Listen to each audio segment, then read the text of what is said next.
All right, everyone, welcome to another episode of Foosgetcleantoo with our special guest, Jen Seko. So, Jen, how was it growing up for you? Uh, Thank you for having me, by the Thank way. you.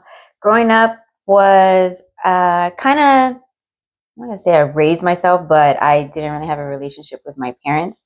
They were always working, and my sister and I, we just kept ourselves busy, just playing and um, to ourselves. And my brother was later born, like 9 years.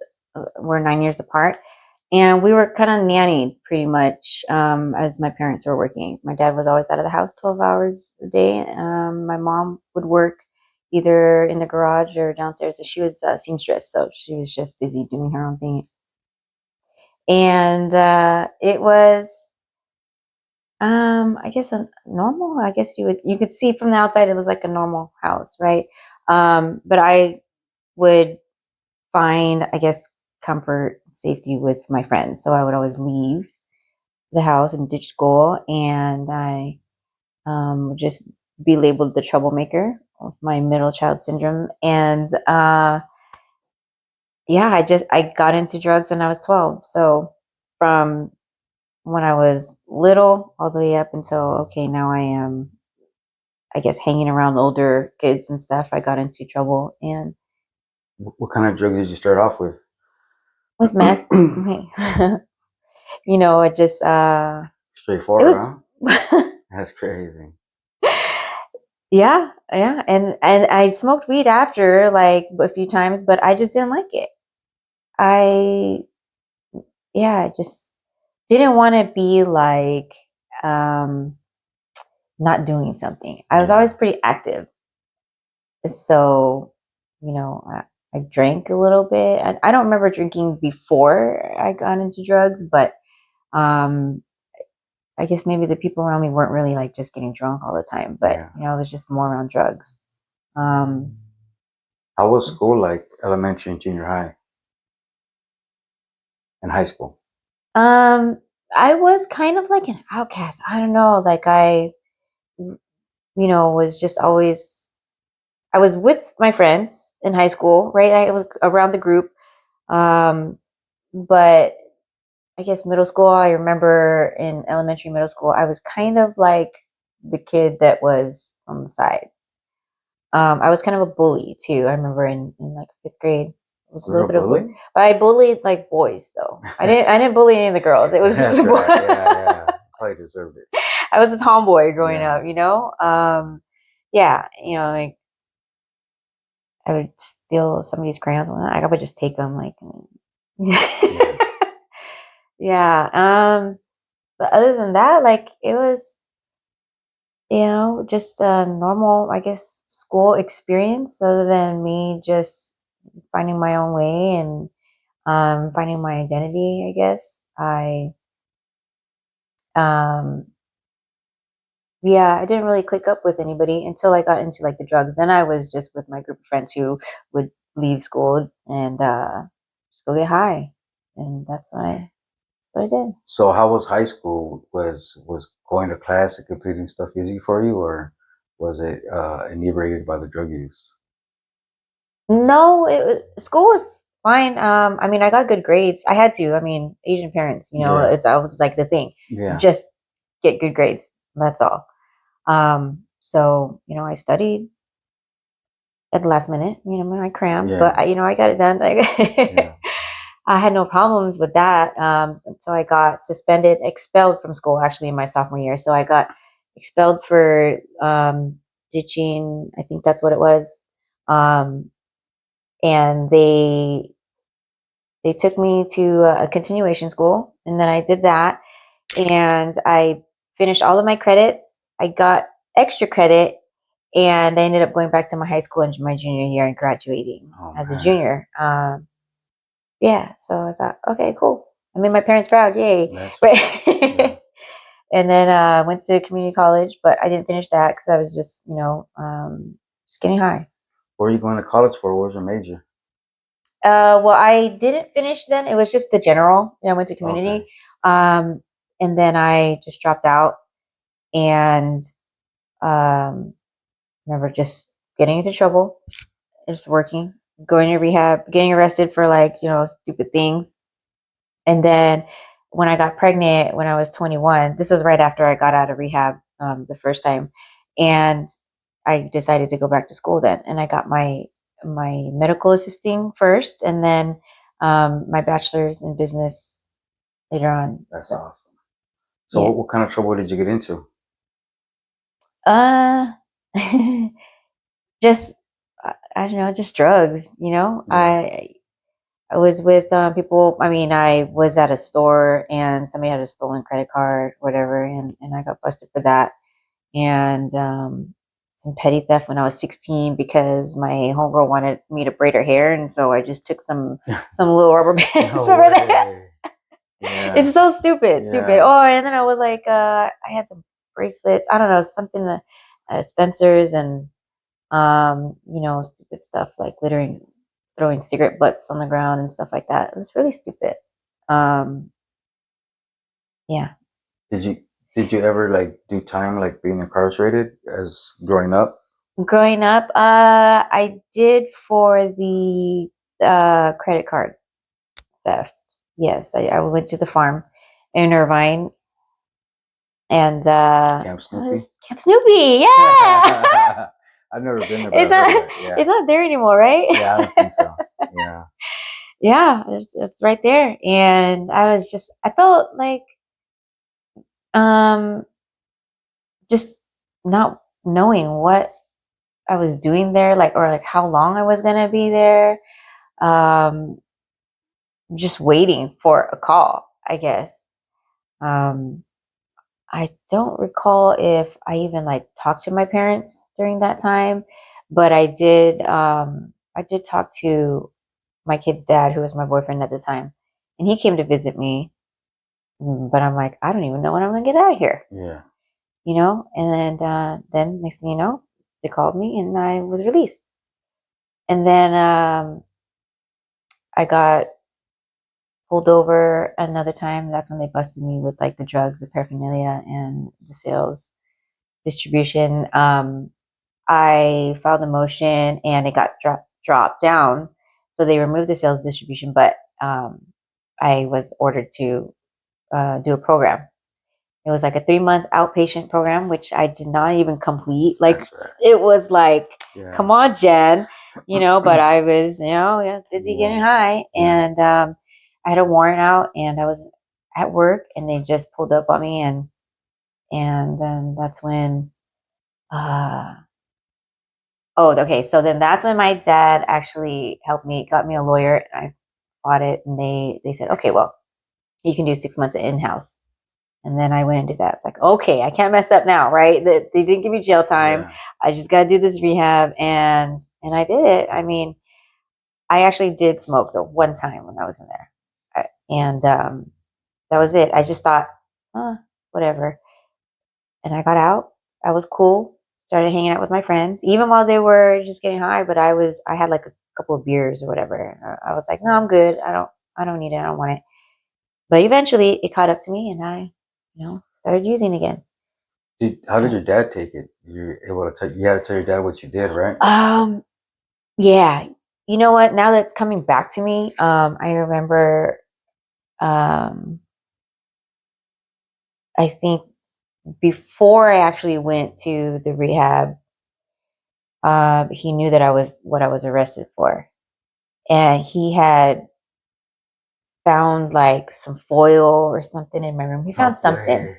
Yeah, and then other times where, because I would just never come home for like maybe days. Like I was just Out there running running amok. amok. Yeah. Yeah. So he knew what was up. He knew like I just wasn't normal. Like, um, and he would ask me and I would deny it. I'm like, no, like I'm fine, Dad. Like you're tripping. And one time when he found that like the foil and stuff, he broke down, and I have never seen him break down and cry, but Yeah. he just slid to the floor, just bawling, like he curled up and was like, why? Like, why are you doing this? Like, and he felt, I could sense like that powerlessness, Yeah. that he wanted so badly to help me, but Yeah. was yeah powerless. Um, and then that's when I'm like, I'm gonna get help, Dad. Like it's yeah. And then I went and checked into rehab, and How it was was good. rehab? But How was rehab? Did you have to do stuff you didn't want to do, or were you trying to change, or how was that experience like?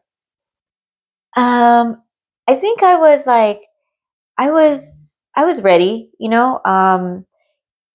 I just it wasn't fun. It got to a point where I'm like, okay, this is the same shit every day. Yeah, Not fun anymore. And it was cool.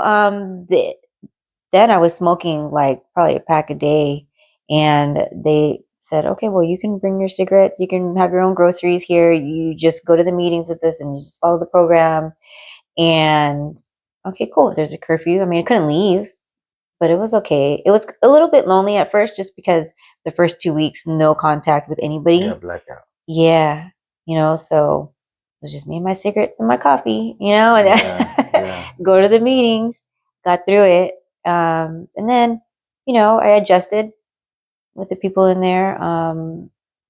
And I found a job. So I would walk, like, I think 3 miles from that place. They let me go get a job. So I was walking to work.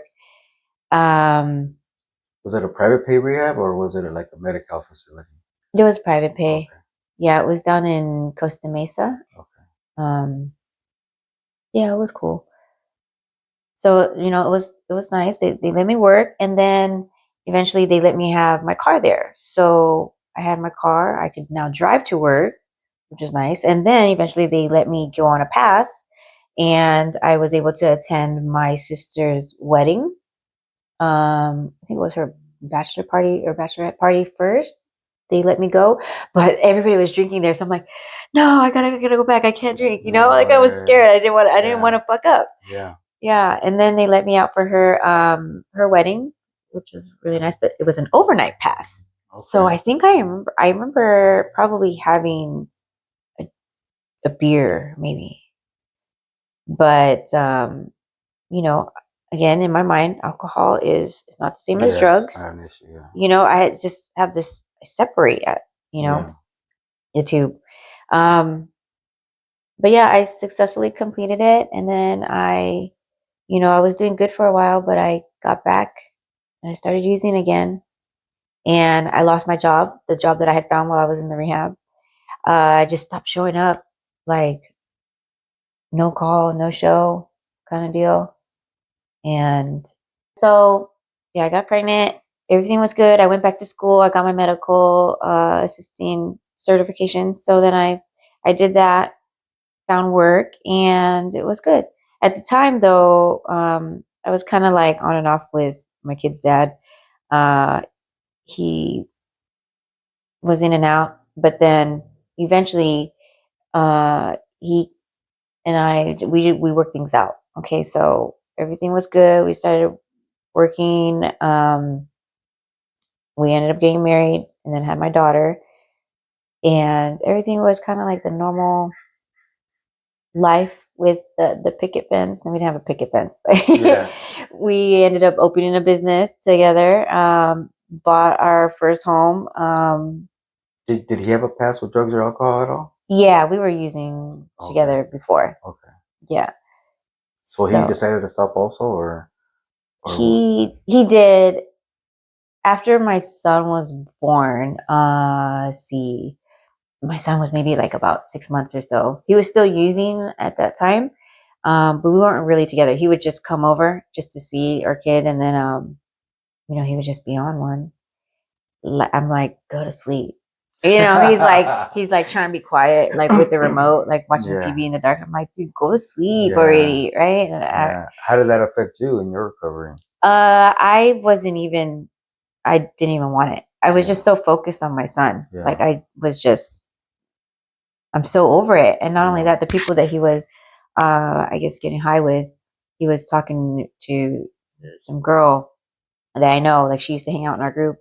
And, like, I was just over it. I said, she is bad for your health. And Yeah. then when he finally realized, okay, yeah, I'm done. Like, she is bad for my health.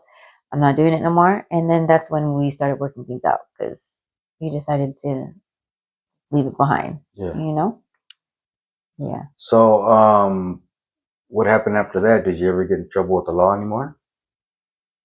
No, not until I got in trouble with the feds. But this is like years later. Yeah. So let's see.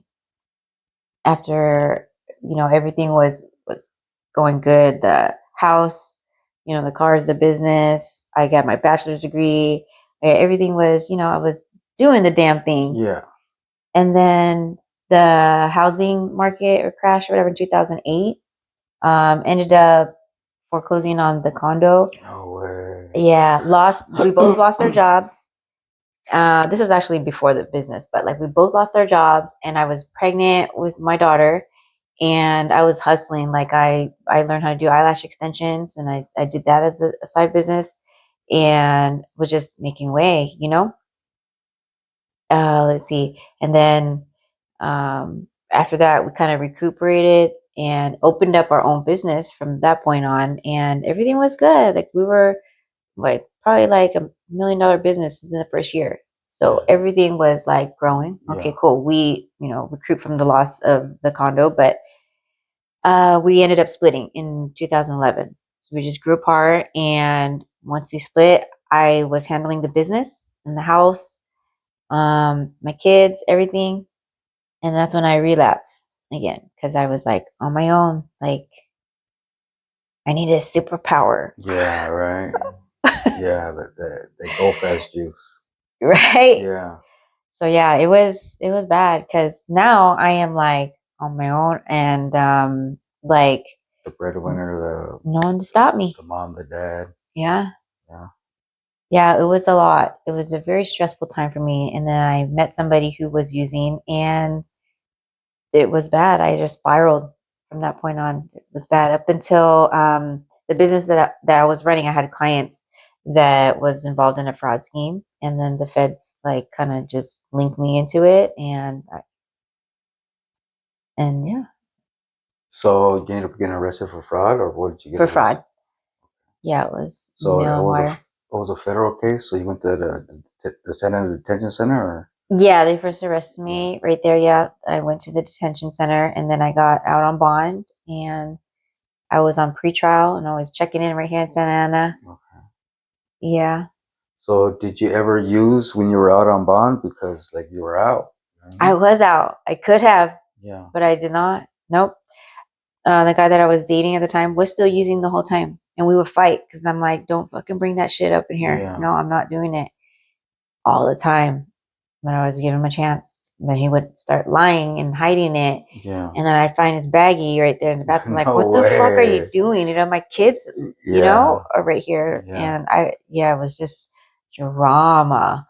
And finally, like, it was just over. You know, um, the prison time, yeah, it sucks, but it was a blessing in disguise for me. Yeah. A little reset, huh? A Yeah. big Yeah. reset. Yeah. There you go. Big reset. So how much time did you end up getting sentenced to? 7 years. 7 years. Which was, in hindsight, it was a blessing because I was facing 20. I think that the deal they would have given me was 13 if I was, yeah, that was not an option though. Yeah. So it was like 20 years, or could have been more because I fought it. But I got 7. I served the 5 because I did RDAP in there, and What's I hard got at? it is the Residential Drug and Alcohol Treatment Program. Okay. So they have their own program there. It's a 9-month program, intensive. And when you complete the 9-month program, then you get a year off your sentence. Okay. So it was a tough program, Yeah. but I got a year off, and a year good time. So So how was your time? Did it go smooth? Were there hiccups? Were there any fights or anything that stands out to you? no, but I went through COVID in there. Oh Like yeah, how that was was that like? hard. That was like, what? What's Did you guys happening? get confined to yourselves or to your bed? Oh Or? yeah, lockdown like all the time. We had Yes, you just never knew. We lockdown, let's see, visiting got cut off, so then I couldn't see my family. Like we were, I think allowed 10 minutes out of the room. Yeah, showers Monday, Wednesday, Friday. You know, it was always bird bathing. And then, oh, you get to go out and you use the phone, you use the email, whatever. Use the shower all in the 10 minutes. No Get it way. out. That's crazy. Oh, but it was rough. And I did not know what was gonna happen because nobody knew, right? Even out here. What's COVID? Why do we have to Yeah. wear masks? Yeah. Why is there a curfew? And all the stores are running out of supplies. I'm seeing this shit on the news. Toilet Like, paper, dude. I used to pay like 15, $20 for like 3 rolls. what? Yeah, it was crazy. There's this little drive-in dairy by my work when I used to work in Costa Mesa off of Fairview and Baker. Uh-huh. They used to have like little 3 or 4 packs that were wrapped up. You could tell they got them from like a bigger roll, like a bigger package. Oh yeah, they just You know what I kind mean? of And they'll sell them for like $20. That was like my last resort because all the major grocery stores would always be out. Yeah. oh, it's scary. Yeah. Yeah, but even in there, we were limited in toilet paper too Yeah. because they didn't know. So I Yeah. think we were only allowed like 2 rolls per cell or 2 rolls per person a week or something. I don't remember, but it was limited. And then we would have to like either share with other people, like, oh, you guys got any extra toilet No paper? way. That's crazy. So, after experiencing that, what was like the defining moment where you knew something had to change or something had to give for you to like move forward in life? What was a pivotal moment where you're like, okay, I got this plan, I gotta execute it, and I gotta do better for myself? Yeah, I mean, I did a lot of that in there. I was I was actually inspired by a guy named Michael Santos. I don't know if you know him, but he did 27 years in the feds, and he wrote a book. And I read his book before I even went in, and he truly inspired me. And I felt really ready to just face this, just get it over with, right? Because dude got his high school or his GED, got his bachelor's and his master's.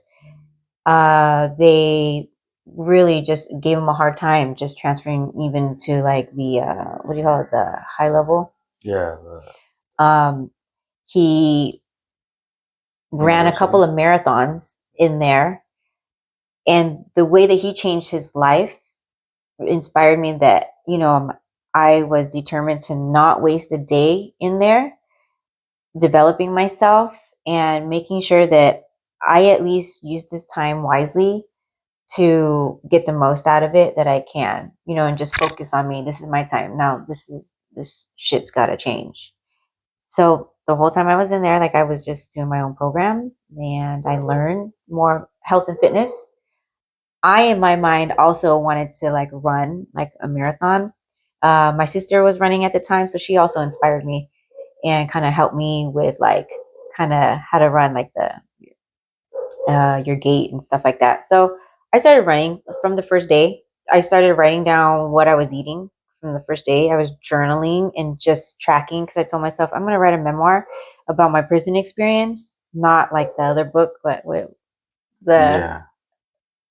the Orange and the New Black. No, not Yeah, like yeah. that, but Yeah. but for myself, and I learned so much in there. I was very structured. Like I was up at 5 a.m. in the lobby just planning my meals and reading my books. And then other girls in there kind of caught on and they would ask me, like, what are you doing? Like out Yeah. here with all your books. I was the only one with a freaking daily planner in there, okay? That's right. And yeah, I trained them and helped them lose weight too and helped them get fit. I was like in a really, really good shape in there. I was trying to run a marathon in for myself in there as a goal, but I messed up my knee. So I only got as far as 10 miles, Oh man, that's still a lot. but it was a lot. Yeah. When Yeah. the most I ran before that was maybe tops 3 miles.